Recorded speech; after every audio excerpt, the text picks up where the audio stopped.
Friday night forging. And what I mean by that is my friend and I, we get together and we open 2 decks, play blind sealed, and this was the past week's deck deck options that we had.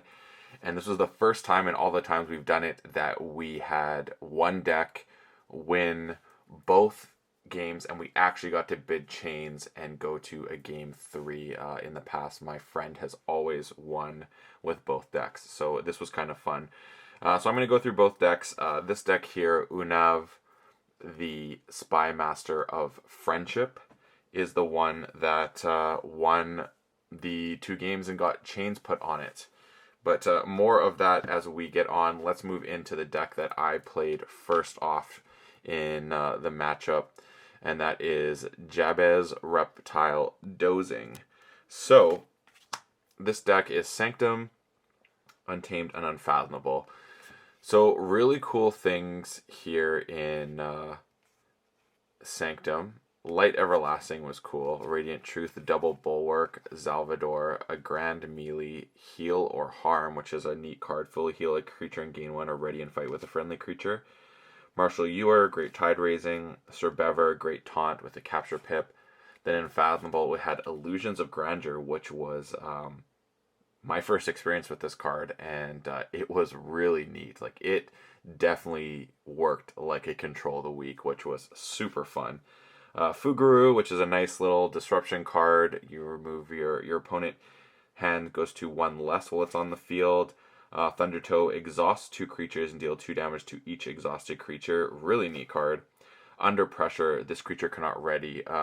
This card, super powerful and put in so much work in this matchup, which I'll get to in the other when the other deck comes around. Hookmaster, little Ember Control. Horde, Sign-In, just a poison. Maelstrom, which is really neat. Put each creature on top of its owner's deck in a random order and gain 2 chains. So that's pretty dope to have. Portal, again, Tide Raising, always good. Double Taunt, Seabringer, Krakoa, and a double Sink or Swim, one of them having a Capture Pip, which is really good for exhausting creatures with some of the other cards out here. Especially something like the... Under Pressure, so it allows you to make that go off right away where it's not being used. Ritual of Life, maybe my favorite card in Untamed, just because of all the shenanigans you can pull with it in Dark Tidings. Growth Surge, Ritual of Balance, Spore Gorger. First time seeing this card, it says, Reap, give Spore Gorger a +1 power counter. You may remove each +1 power counter from Spore Gorger. For each counter removed this way, deal 1 damage to each other creature. Double Assert Dominance, which is great for fighting and some fight abilities. Obviously, Hookmaster's in here, which is really nice. A Flumphy in here, in fighting, which is fantastic when you have Keyfrog. Also, Ritual of Life and Keyfrog is amazing. Mollyhawk, some Artifact Destruction. Ready and Reap with a friendly creature. Really good when you have a Way of the Pixie in the deck. So, some things that I did a lot with this deck, which was a lot of fun, was Gatekeeper. And sometimes just killing Gatekeeper, letting them get their Ember back, and then recurring it with things like Light Everlasting. There was also a good use of it in things like when I was playing, I wouldn't mind using Maelstrom and getting it back and using it sometimes. It was, well, not so much in that regards, but there was thoughts process with Gatekeeper to recurring it because you have something like Ritual of Life. So you could see like your opponent was getting to a point where, like let's say it was killed, for example, and it was destroyed, put in your discard pile. You notice your opponent is getting to that point where not this turn they're in check, but next turn they're going to be.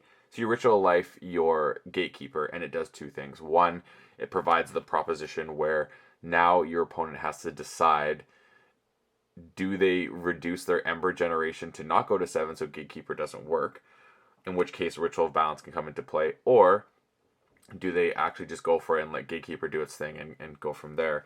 I was recurring Gatekeeper quite a lot, actually, as a result of that. It was really nice. There's good board control in this. It got a better board, this deck, out of the 2. And it had really interesting things here within the Sanctum house, for sure.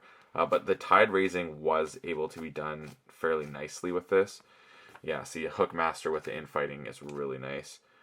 Yeah, so this was a cool deck. Like, I really like this. Really, or assert dominance, not infighting. It's really neat. I enjoyed playing it. I lost the first game against this next deck, which I'm going to show you, and you will understand why in a second. So this deck is Logos, Star Alliance, and Sanctum. So it has a Master of the Theory with a draw pip, which is nice. Archon's Callback, Bouncing Death Quark, Armor Drone, Australia Seaborg, 2 Infomorphs, which means there's 4 draw pips in here. Old Egad, which is amazing with Bouncing Death Quark.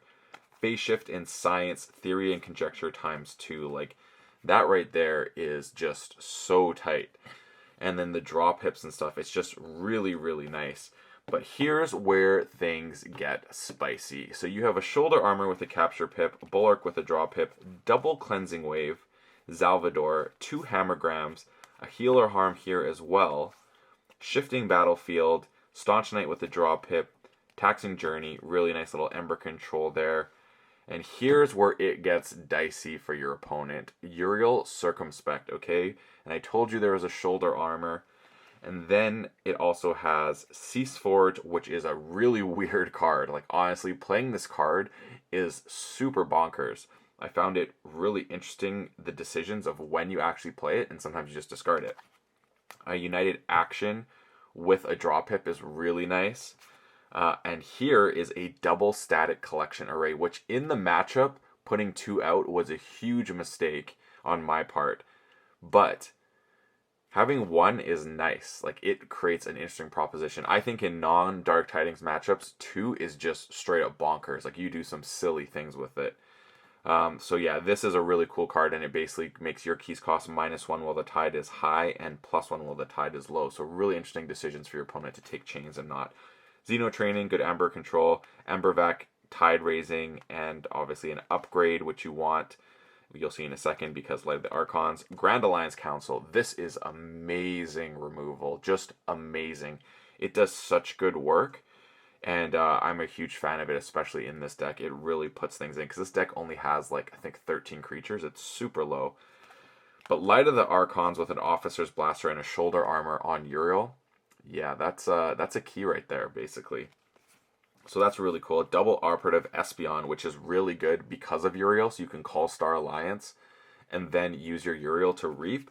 And then Rocketeer Triska is really nice as a result as well, to set up some things. I found I was more using this to put into play and not necessarily right away have it, but it was more setting up for my other creatures to come out. Because like I said, there's a low creature count in here. But I found also that was interesting was Archon's Callback. I was almost using it, if I had it in hand with a bunch of Logos, I'd wait. And I know if I'm going to call Logos again, because I set up a board with Logos, because there's quite a few creatures in Logos for the low creature count. I think almost half the creatures in the deck were in Logos. So I could set it up and then use Archon's Callback the next turn. Bouncing Deathquark and Master the Theory is really cool as well, if your opponent's way ahead on board. Yeah, Theories and Conjectures. I found I was archiving and setting up big turns more so than anything else. But obviously, when Science was in play, playing the top card of your deck was a fun thing to do. But like I said, Shoulder Armor with Uriel was the way that I always wanted to go. And I could even do things where I cleared the board and then go Heal and Harm, which is Ready and Fight with a friendly creature, and I just Ready Urian and then Reap. But I mean, if we do the math, Shoulder Armor puts it at 3 armor. You add Light of the Archons, it goes up to 5 armor, because the 2 upgrades add another 2 armor. And then if you add this, it goes up to 6. You get Embervac, that's 7 armor, which is just wild, the power level of that. And then you throw some Taunt on it as well. Super bonkers stuff there. So I really like this deck. My friend, when he played it the first time, generated 20 Ember in 1 turn with the deck, with all the things in here. I think he was in Logos when he did it as well.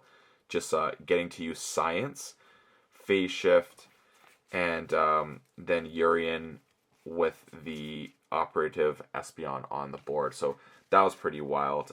So what ended up happening was, when we went to Chains, I took this deck after winning with it at 6 Chains, and it lost. this deck had answers, and when we decided to go in the matchup, like the first one this blew out, the second time it was closer, and then when we went to the last one with chains, the chains did hurt, but there was only one static array out.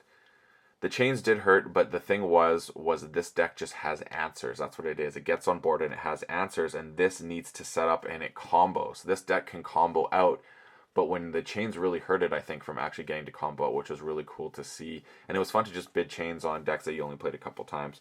So that's these two decks, Jebez, Reptile Dozing, and Ununov, the Spymaster of Friendship. Both have epic names. So that does it for these videos, and check these out on stream tonight, 6 p.m. Pacific, 9 Eastern on YouTube right here. I hope you enjoy, and as always, may your ember never be stolen and your keys forged promptly. Have a good one.